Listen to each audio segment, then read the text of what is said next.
बाथौ आश्रम जथाइ आफादनि 22थि gate together एबा जयै जथुमलायनाय आरो हग्रासुलि बियाब दुलाराय बाथौ गौथुमनि लाइमोन आरो माइनाव आफादनि 6थि बोसोरारि जथुम्माया दिनैनिफ्राय जागायबाय।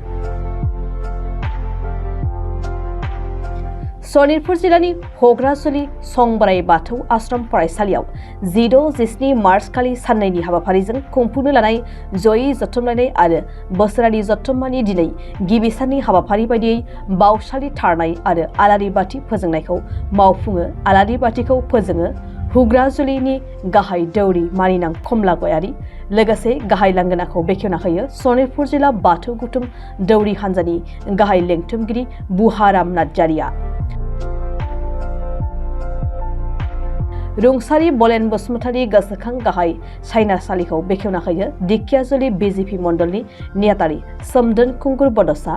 बे समाव हाबाफारिनि सोमोन्दै खुंफुं आफादनि मासिगिरि सतीश बसुमतारी बिथाङा मा फोरमायखो खोनासङि।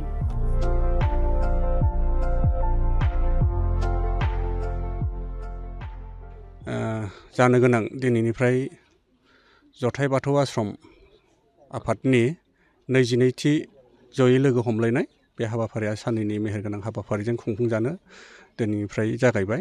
दा बे समाव जों मिथिहोनो सानो जोंहा हाबाफारि बायदियै गुबुन गुबुन बोसोराव जेरैबायदि जथाइ आफाद बाथौ आश्रमा जेरैबायदि खुंबोयो देग्लायबो बे हाग्राजुलि बियाब दुलाराय बाथौ गौथुमनि सिङाव थानाय संबराय बाथौ आश्रम फरायसालियाव खुंनो लादों। दा मेहेरगोनां हाबाफारिया बेयो ओरैबायदि जाहैगोन जे गुबुन गुबुन फरायसालि जे जथाइ बाथौ आश्रम आफादनिफ्राय बेयाव गेलेमु आयदा बिदि इंराजि खन्थाइ आवरायनाय बे हाबाफारि बेबायदि हाबाफारिखौबो लादों। आरो लोगोसे बावनो बेबायदिनो बे मोनसे धोरोमनि फरायसालि बे मोनसे बिजों बे धोरोमनि फरायसालि बिजोङाव हरखाब बुंथिनाय धोरोमनि सोमोन्दै बे आयदाखौबो लानाय जादों। आरो लोगोसे बावनो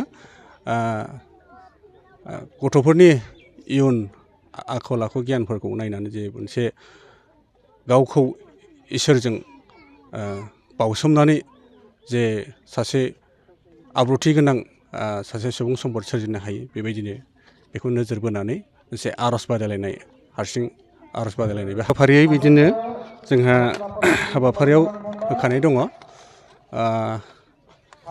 सेथि हाबाफारि बायदि गेलेनाय हाबाफारि दङ। बे नैथि हाबाफारि बिदिनो खन्थाइ आवरायनाय आरो लोगोसे थुनलाइयारि बादायनाय दङ। बेबायदिनो मोनाबिलियाव जथाइ बाथौ आश्रम आफादनि मोनसे गोजोनै थान्दै मेल दङ। बे थान्दै मेलखौ सम बायदियै गासैबो खामानिया दिनै जागायलांगोन।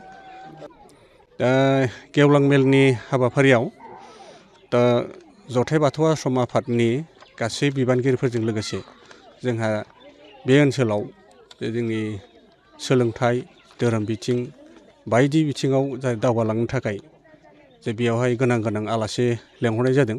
बे लेखायै दा प्रग्रामाव गिबिनिफ्राय जोङो जथाइ आफाद बाथौ आश्रमजों लोगोसे जोंनि बानजाय आफाद आरो लोगोसे जोंनि धोरोम गौथुमा सावरायलायनानै जे थि खालामनाय जादोंमोन। माखासे उसुबिदायाव नाथाय बिथाङा सफैनो हाया होननानै जोङो खोनानो मोन्दों। अब्लाबो बिटिआरनि CMआ फैनायनि बाथ्रामोन। दा बेनि जायगायाव बिटिआरनिनो बुंथिगिरि कातिराम बसुमतारी बिथाङा सफैगोन बेखौ जोङो रोखायै मिथिनो मोन्दों।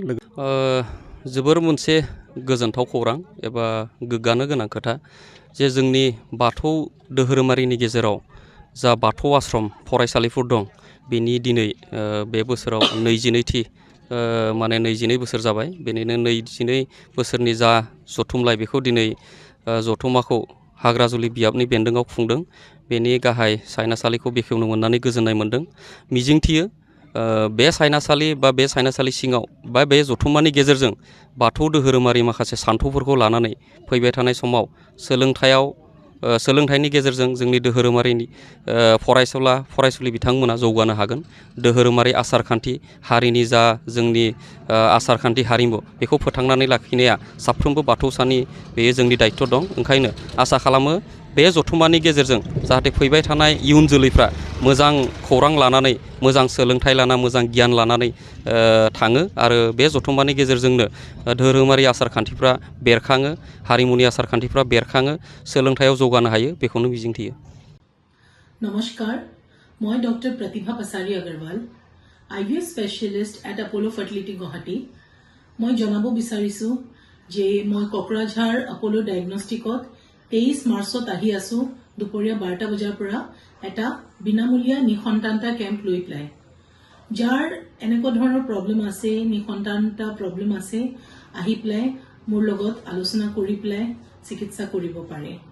আপোনালোকে বুকিংৰ কাৰণে কল কৰিব পাৰে 8135834710 নম্বৰত।